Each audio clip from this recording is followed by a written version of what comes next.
Bienvenue sur Africa 24 dans cette nouvelle édition du 12-15. Voici les titres de l'actualité.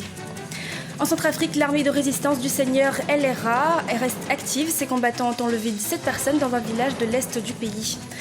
Au Mali, 15% des 15-39 ans seraient sans emploi. Le président Ibrahim Boubacar Keïta s'était donné comme objectif de réduire le chômage. 3 ans après son élection, le gouvernement dresse un bilan plutôt positif. Et puis, portrait de Jean-Philippe Tougouma, journaliste et écrivain du livre La chute du Sphinx de Kosoyam ou les secrets d'une insurrection. Mais avant de développer ces titres au Congo, le général Mokoko, candidat à l'élection présidentielle du 20 mars dernier, a été inculpé pour atteinte à la sûreté intérieure de l'État. Il a été mis en cause dans une vidéo tournée en 2007 dans laquelle on l'entendrait parler de renverser le pouvoir en place. Le général Mokoko avait indiqué en mars dernier s'être fait piéger, ajoutant que l'affaire avait été réglée, je cite, en famille, et s'était dit étonné qu'elle ressurgisse.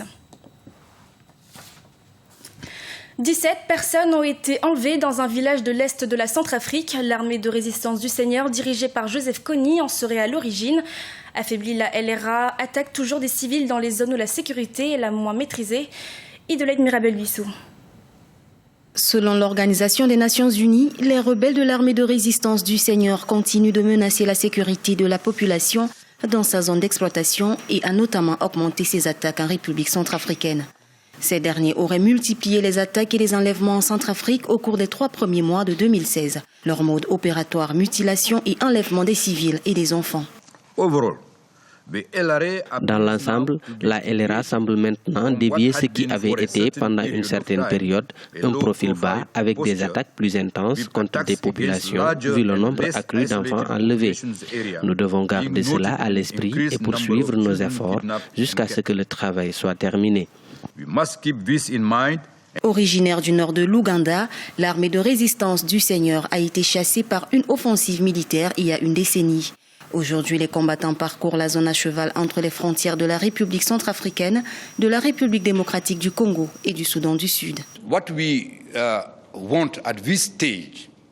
Ce que nous voulons à ce stade est de créer des conditions dans lesquelles l'Lord Resistance Army serait incapable de recruter, incapable de redéployer ses bras comme avant. L'opportunité est offerte avec le retrait planifié par l'armée ougandaise de la région d'Obo, ce qui donne l'occasion à la LRA d'essayer de montrer sa force. La communauté internationale ne devrait pas permettre cela. Le dernier rapport du Conseil de sécurité de l'Organisation des Nations Unies précise que ces rebelles sont responsables de 42 incidents, 6 civils tués et 252 enlèvements de civils en République centrafricaine au cours du premier trimestre de 2016. À noter que la Cour pénale internationale a émis des mandats d'arrêt pour le chef de l'armée de résistance du Seigneur et d'autres officiers supérieurs. En Tunisie, les ministres de la Justice et de l'Intérieur, Omar Mansour et Edi Maïdoub, doivent être auditionnés ce vendredi. C'est l'Assemblée des représentants du peuple qui est chargée de les interroger sur plusieurs affaires, notamment les assassinats de Chokri Belaïd et de Mohamed Brahmi. Suite à une demande des élus des partis islamistes, l'audition a été reportée au 21 juin. Le Front populaire condamne cette prorogation et accuse le mouvement islamiste Ennahda d'en être à l'origine. Au Mali, le président Ibrahim Boubacar Keïta avait visé la création de 200 000 emplois pour lutter contre le chômage. 3 ans après son élection, la moitié de cet objectif aurait été atteint, mais certains jeunes se battent toujours pour sortir de la spirale du chômage. Reportage de notre correspondant au Mali, Mokhtar Bari. Au Mali, la lutte contre le chômage est une priorité gouvernementale. Lors de la campagne présidentielle de juillet 2013, le candidat Ibrahim Boubacar Keïta avait promis 200 000 emplois à la jeunesse. Un plan quinquennal 2013-2018 a été mis en place. Pour mieux cerner le problème du chômage, le gouvernement crée l'Observatoire national de l'emploi en 2013. Pays à vocation agricole pour fixer les jeunes ruraux dans leur terroir, le gouvernement a initié le projet FIER, formation professionnelle, insertion, appui à l'entrepreneuriat des jeunes ruraux en octobre 2014. À 2 ans de la fin du mandat présidentiel, les autorités dressent un bilan satisfaisant de la politique de l'emploi. 116 000 emplois qui ont été créés. Et ça nous amène à mi-mandat à nous rendre compte que nous avons dépassé déjà la moitié de la promesse faite par le président de la République, qui est de créer 200 000 emplois. Nous ne dormons pas sur nos lauriers.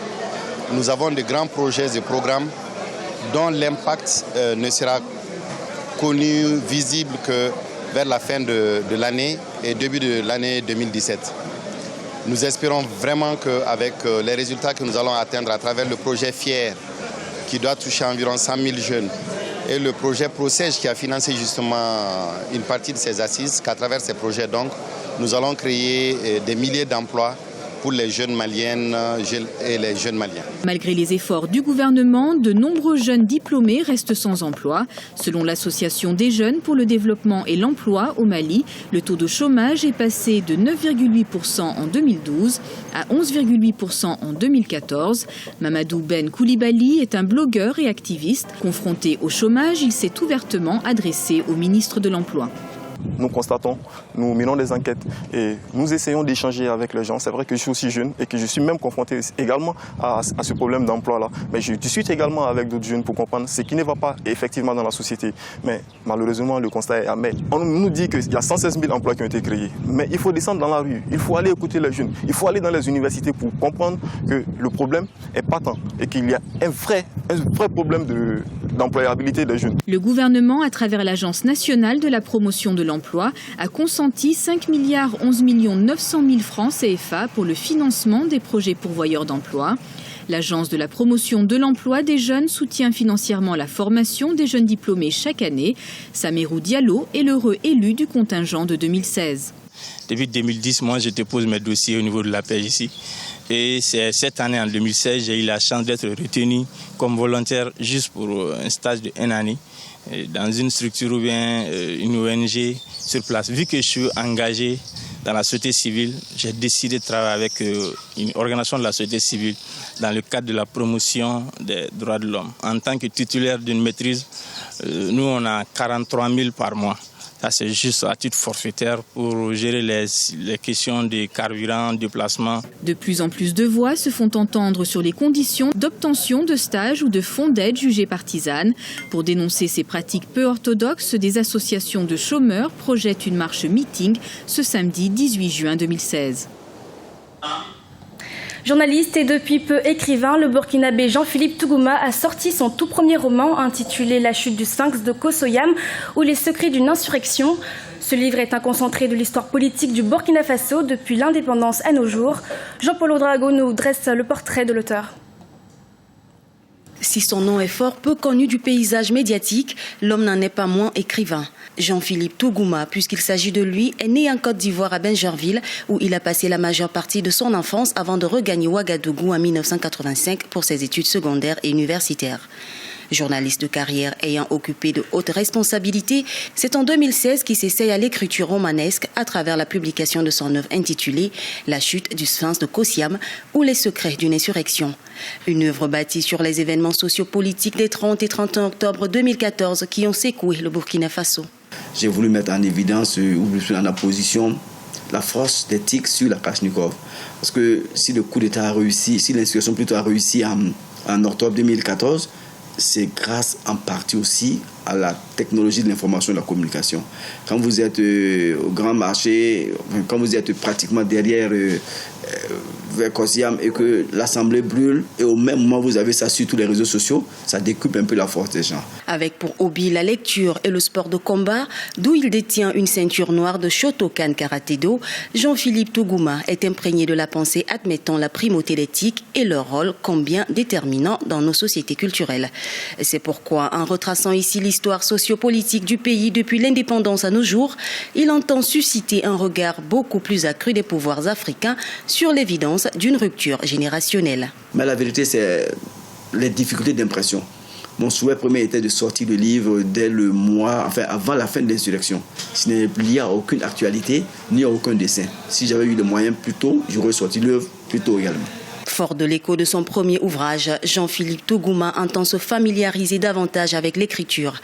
Il annonce l'apparition très bientôt d'une succession d'œuvres parmi lesquelles Bouc d'éclat, Les ex de la République et Tous RSP, un recueil de 12 nouvelles. Ce journal a été réalisé par l'ensemble de la rédaction. Nous vous remercions de votre fidélité. Et dans quelques instants, une nouvelle édition de l'actualité sur Africa 24.